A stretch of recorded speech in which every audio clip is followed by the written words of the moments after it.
Beth Israel. As part of our preparation for the high holidays, I wanted to share a short teaching with you on Teshuva.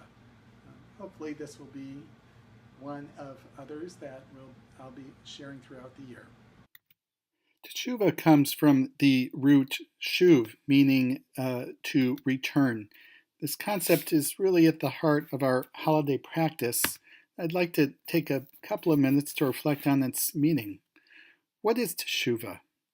Teshuva is a process of repentance where we reflect on the negative or hurtful behaviors that we have caused to ourselves and others.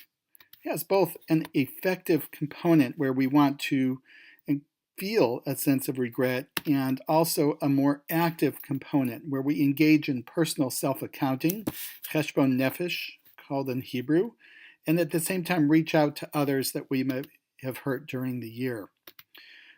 The 12th century sage and philosopher Maimonides, in his codification of Jewish law, the Mishnah Torah, talks about Teshuva and has a chapter devoted to it. Some of the key teachings from that chapter include the notion that it requires one to articulate aloud where they went off the path. It's a way of a practice of becoming more aware of your Teshuva process.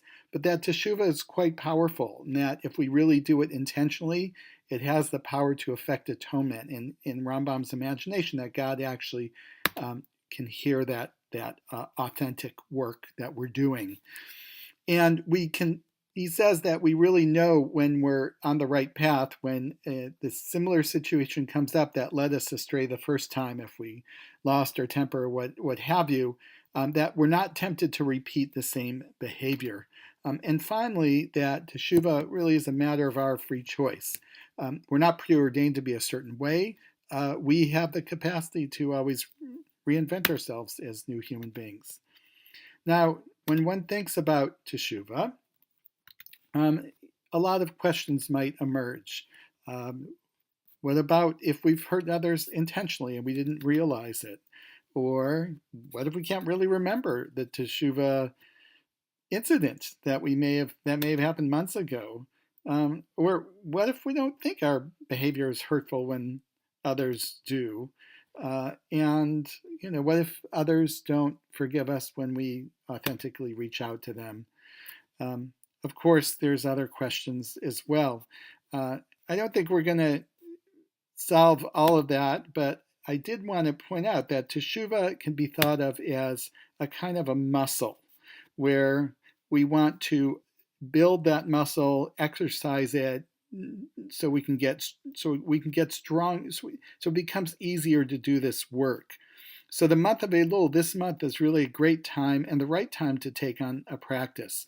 Perhaps to begin to inventory where we may have missed the mark in our relationships, and to begin to reach out to people to have the conversations we need to have. And we don't have to get to the end. So finally, I just leave a teaching that I'd like to share, and that is from Rabbi Shefa Gold. She also notes that Teshuva means its other meaning is response, and that there's a way in which for us to both cultivate a sense of responsiveness in ourselves to the world will also help us in our Teshuva work. So she notes here in this teaching, I'm not going to read it fully, you can pause and read it on your own, but that when we see beauty in the world, can we really allow ourselves the fullest response? And when we see pain in the world, can we allow ourselves the fullest response? So that when we are listening to the pain of others, we can open up and really allow ourselves to respond compassionately and wisely, and maybe hear another's pain. So may our process of spiritual preparation for the high holidays be a good one. May we shuv, and may our teshuva allow us to both respond well to others and also to shuv, to return to our best sense of self in the coming year.